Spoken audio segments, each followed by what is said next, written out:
We're here to bring a new type of news show. New insights, new styles, and new topics every day. We are News Generation. Bring news just for you. It's Friday, September 6th here in Seoul. I'm Song Yujin, and you're watching News Generation. Today, we're joined by Park Ki-un. Happy Friday! Happy Friday! And Fabio Gonzalez. Happy to be here. Happy to have you. Now, both are here to speak on behalf of those in their 20s and 30s. Now, like always, we're going to start with our news feed, which covers different hashtags and news items that have been trending online. With the number of single-person households in South Korea surpassing 10 million, major department stores are expanding their range of gift sets tailored for 1 or 2 person households for this Chuseok or Korean Thanksgiving. For instance, Lotte department store has increased the selection of these compact gift sets by over 30% compared to Seollal, the Lunar New Year holiday. These offerings feature smaller portions of beef, fruit, seafood, and Korean seaweed known as kim. Meanwhile, in Norway, animal rights groups are claiming that Vladimir, the beluga whale who gained international attention due to suspicions it was trained as a spy by Russia, was killed by gunfire. Organizations NOAA and One Whale said they filed a complaint with Norwegian police requesting a criminal investigation. The beluga first appeared off Norway's northern Finnmark coast in 2019, but it was found dead last Saturday, reportedly bearing multiple bullet wounds in a bay on the country's southwestern coast. Finally, in South Korea, marinated crab and soft tofu stew are gaining popularity among international tourists. An analysis by BC Card, one of Korea's major card companies, showed that in 2023, the most popular dish among international tourists based on card transactions was fried chicken, followed by Chinese cuisine. Now, notably, soy sauce marinated crab, known as 간장게장, jumped from 6th place in 2022 to 3rd place this year. sundubu or soft tofu stew also made an entry, ranking 8th despite not being on the list 2 years ago. This analysis was based on 3 years of spending data for 15 dishes featured in the 33 best national food tourism content listed by the Culture Ministry and the Korea Tourism Organization. Now, here in the studio, I want to ask you, Fabio, because you're from Spain. It's been about a year you've been living in Korea. Exactly, yes. So do you also enjoy dishes like soy sauce marinated crabs and also soft tofu stew? Yes, the marinated crab, 간장게장, is actually one of my favorite Korean food. Really? I got to try it thanks to a friend because it's actually quite expensive. Oh, right. And like some years ago, I feel like it was just a very niche type of food. Like not a lot of foreigners knew about it. So I was very surprised to hear the news saying that the marinated crab is gaining that kind of attention internationally. So you can relate why people are so into this yes, dish? it's fantastic. It's one of the best Korean foods, so I would definitely advise everyone to try it. Definitely try it, everyone. And Ki-un, I want to ask you, do you also enjoy 간장게장, and why do you think these local and more unique traditional types of Korean dishes are gaining popularity among inbound tourists? Of course, I love 간장게장, but like just what Fabio said, it's a costly dish as well compared to fried chicken. Or Chinese cuisine. Exactly. Yes. So if I did have the money, I would have it every day. But if you go to like really expensive Korean barbecue restaurants where they sell 한우, they have 간장게장. Oh, it's a side dish. And like, you know, in Korea, side dishes are like, it's just unlimited. You can ask for more. So there are a lot of people who just only eat 간장게장. Can I have 간장게장 more? Before the beef actually comes out. So, I mean, that's another part of Korean restaurants. But I think the main reason is obviously K-Way. We've talked about this many times. Right. Hallyu, it's just spreading across the world. And if you visit a country, I think besides sightseeing, you know, shopping, food is definitely one of the like to-do list. And like inside food, you have to like go to these kind of restaurants. And I think like Korean food, there's so much like science, philosophy, and history in these foods. And the more you get to try it, you actually appreciate it. And I think among many MZers, it's all about the experience. No matter how expensive it is, it's all about, hey, I tried this, and posting it on social media, saying, hey, I tried this. You know, 'cause for example, like, you know, famous celebrities, like they play a big influence as well. And True. let's say if they, like one of the BTS members, they visited some 간장게장 place, you know, all the fans goes viral. will go there. Right. It goes viral. So I think that's another reason why the growing popularity of Korean food is just, you know, spreading across the world. Right. And if you're interested and you want to try out more local traditional types of Korean cuisine, why not try the 간장게장 crab or sundubu soft tofu soup? And that was our news feed for this Friday. So we're now going to move on to our main discussion of the day by taking a look at the screen. Universities in Korea have just started their new semesters. For students who live far from campus, this means a time to search for a new place to live. Whether that's applying for a dormitory, renting a studio apartment, or finding a place with friends. So, what does the housing situation look like for the younger generation in Korea? Right, so in Korea, students who live away from their families are often called 자취생, which means someone who lives on their own. So I want to first ask our panelists, have either of you have experience living by yourself?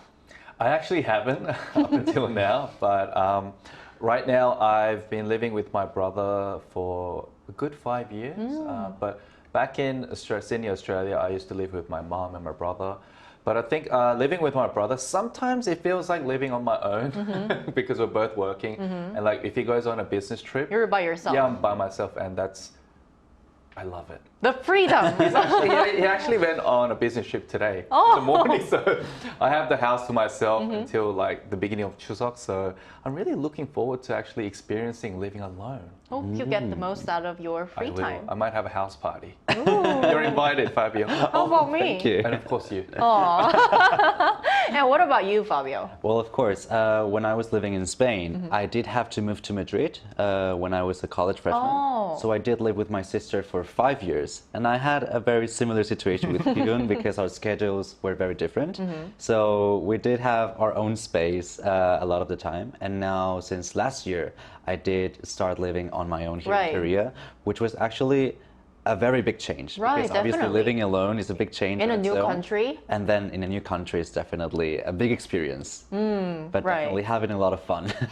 You seem to be having a lot of fun. I love it. I think living alone is a very good option. Well, it's great that you're enjoying your experience. He always seems happy. Yeah, Fabio is always happy. And I also want to ask you, you have experience living by yourself, semi-experience living semi. by yourself, you're living by yourself. So how have you found the experience? What are some of the pros and cons? Yeah, there are a number of pros and cons, but to begin with some cons, I guess you have to do everything that's related to the house, from the house chores, paying the bills, grocery shopping, and even cooking. So because like in my case, there isn't a person staying at home most of the time, if the house can become a huge mess if neither of us actually put in the time to do housework. And I never realized how much housework needs to be done on a daily basis. So I completely understand the term housewife or house husband. Right. And feel why it can be even considered as like a proper job. But you're not even being paid. Yeah, but I think you should. Yeah, I know. So I fully understand the housewives and the house husbands. We should be paying them. Right. Anyway, and another factor is food. Unless you really enjoy cooking and are good at it, no matter how much grocery shopping you do, you end up like throwing a lot of the ingredients away, or just end up actually purchasing more depending on the dish you actually want to cook. So I think there are a lot of cons or bad sides to living by yourself. But to talk about good things, it has to be definitely the freedom you have. Oh, as you mentioned earlier. Yes. You know, back when I lived with my mom and dad, they would always, used to call me when I'm outside with my friends having fun. They're like, when are you going to come home? You know what time it is? Hurry up, hurry up. And then I used to get annoyed so much. But now that I'm in my 30s, living with my brother, I actually miss those kind of, nagging calls. So I would actually do the opposite. I'll call my parents in return and say, how are you? How are things? And is everything okay? And I think, there are definitely, good sides and bad sides to living alone. But I think, no matter what, as you grow up, you need to become more independent. Right. You will end up living by yourself, and you have to take care of your own finances and make really critical decisions in your life. So I think it's a natural process. Yeah, and it kind of helps you become like a real adult and build responsibility. Anything you'd like to add about the pros and cons, Fabio? Sure. You see, I love my family, but there's something. So do I. But there's something so comforting about being in control of your own space. Obviously, I do miss making beautiful memories under the same roof. The burden of house chores is definitely less prevalent when you live with other people. And also about throwing away food is not only about ingredients that may remain. Right. You also need to practice your cooking skills, and sometimes you fail, and the food doesn't taste that good. So there's a lot of waste that happens during your first years. But then outside of that, I feel like living alone is just a very good experience. You have the whole freedom, and especially in countries like South Korea, where you have good safety and a lot of modern services that make it less of a hassle, it's definitely a good option. Maybe in some other places or countries, it might be more safe or more comfortable to have some roommates or family to spend your time with at home, but I guess it also depends on personal preference. And talking about other places, since both of you have also experienced living abroad, I'm curious, how does the cost of living alone in Korea compare to other countries? Because the costs are always some of the biggest headaches for our generation, right?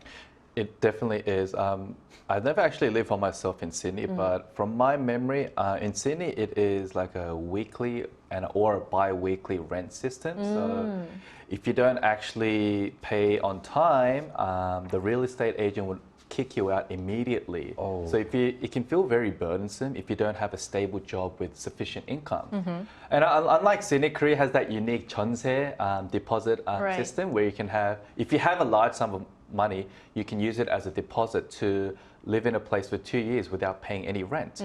And also groceries are relatively cheaper in Australia, so many people living alone actually choose to cook at home to save the cost of food and eating out.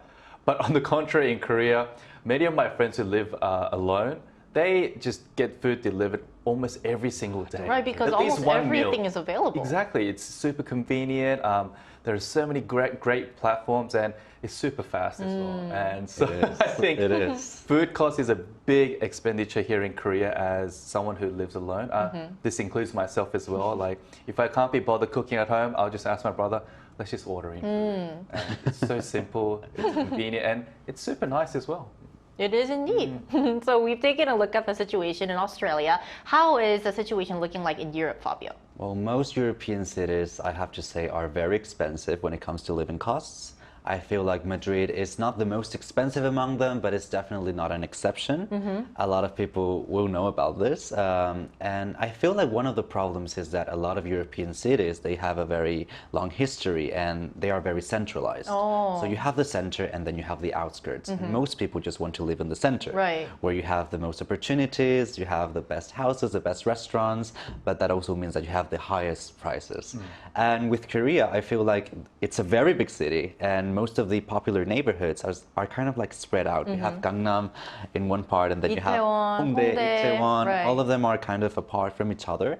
And so obviously those popular neighborhoods will be expensive, but then you will also have different options around them. So that could make things easier. I think overall, European cities like Madrid are more expensive when it comes to eating out or maybe paying rent. But South Korea is more expensive when it comes to groceries or when it comes to house deposits or even transportation, depending on the country. I see. Now, staying with our discussion about costs, it seems like a lot of young people living alone, not only here in Korea, but around the world, are struggling with rising prices. So how are young people in Korea trying to manage the situation, Kyu? So ever since the pandemic, rising housing costs, high interest rates, along with inflation, has made single-person households even more difficult to make ends meet, particularly for the young people, like you mentioned. So let's take a look at the screen for now. A platform catered for single-person households called Gobang has become a very popular app these days. As you can see, there has been an 80% increase among users that are in their 20s and 30s. So basically, this app gives users all the information needed to find just the right place for you by entering your current financial status and the conditions you want. So I haven't actually tried this app yet because I'm still living with my brother, but definitely I think this will become a very useful app if one of us choose to actually, live apart. Right, I might as well download this app when I have concrete plans to live by myself in the future. Now, based on the information they gather from the housing platforms that Kyun mentioned, young people try to find the best accommodation that suits their needs. So, Fabio, I want to ask you, what types of housing are most popular among young people in Korea? When it comes to young Koreans, especially among the friends that I have, most of them try to avoid the expenses by staying with their parents. Right. Especially if they're from Seoul, but then if they come from other cities or they come from abroad. they usually try to find some kind of studios where they can live on their own, which you have two main types here in South Korea, right? You have the one rooms and then you have the office dells. Right. And then outside of that, you may also consider other options like having roommates and a shared flat, which is not that common here in Korea, I realized. And then if you're a college student, maybe using the dormitory of your college might also be an option. And there's also the infamous 고시원, which is definitely the most inexpensive option.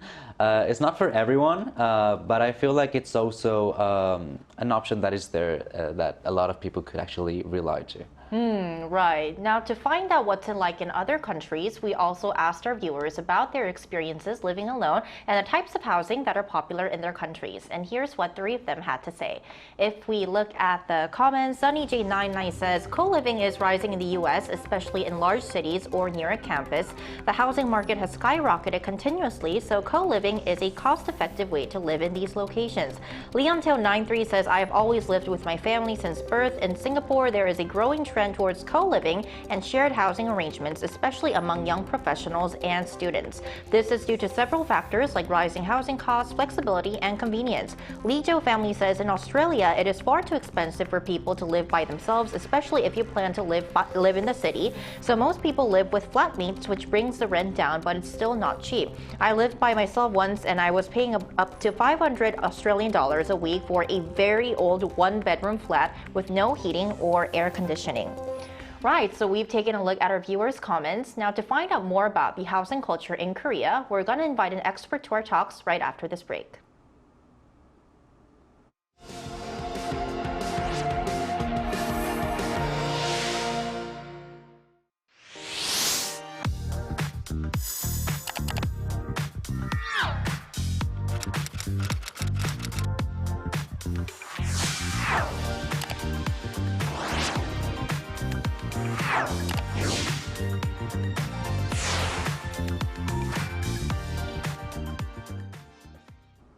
Right, so today we're joined by Bang Min-jung, Professor of Business Administration at Kumo National Institute of Technology. Welcome, Professor, to the show.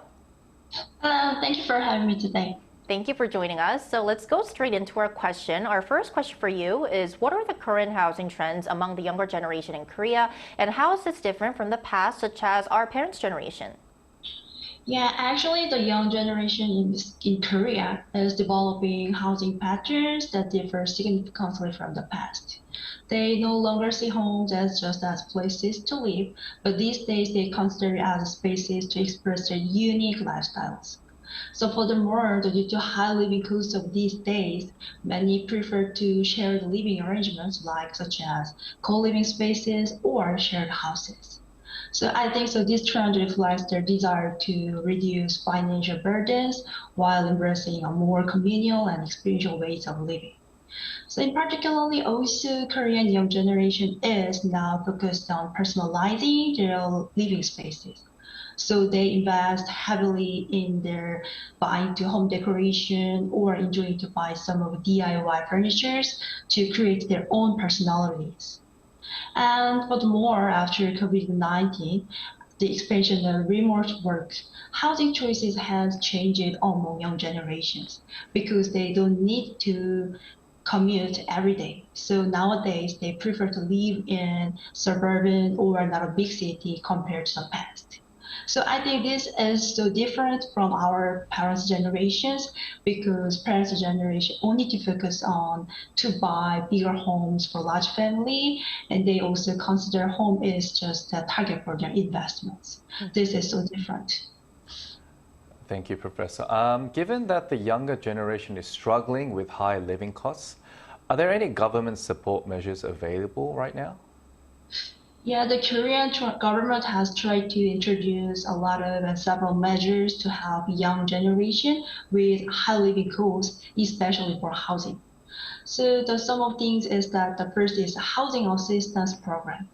The government provides rental assistance programs for low-income of young generation, and because the key money deposit, which is called in Korean, you said 전세, this 전세 loan program provides the low-interest loan to young people to cover the large deposits by required for housing. And also second is the youth housing programs. There are a lot of youth housing complexes in major cities like Seoul. These offer affordable housing to young people with low income with subsidized rent to make it easier for young people. And more the representative last program is the monthly rent support program. The government provides a sum of monthly rent subsidized so the young people can to cover the large part of their rental prices when they have a trouble. So I think these measures can be available to help young people who has a lot to overcome some of the problems living in housing. Right. Yes. Right. And our final question for you, Professor. Would you like to ask the final question, Fabio? Do you think the rent house prices will rise or fall? And what are your expectations for Korea's real estate market? Yes, it's a little bit difficult question, but the future of rent prices in Korea depends on a few key factors. The first is that in cities like Seoul, where housing demands are continuously high and the prices will go up continuously. So if more building isn't built or the people don't move to other areas, I think the prices will go continuously prices up. So the government tries to control the housing prices by reducing speculation and by taxing on people who own a lot of homes. So if it works, we can expect the prices can go down, but if more enough houses are not provided continuously, the prices go up again. And also the aging population and in Korea, a low birth rate in Korea can also lower the demand for housing compared to now. It can decrease the rental prices compared to now, but I think it takes a long time to happen.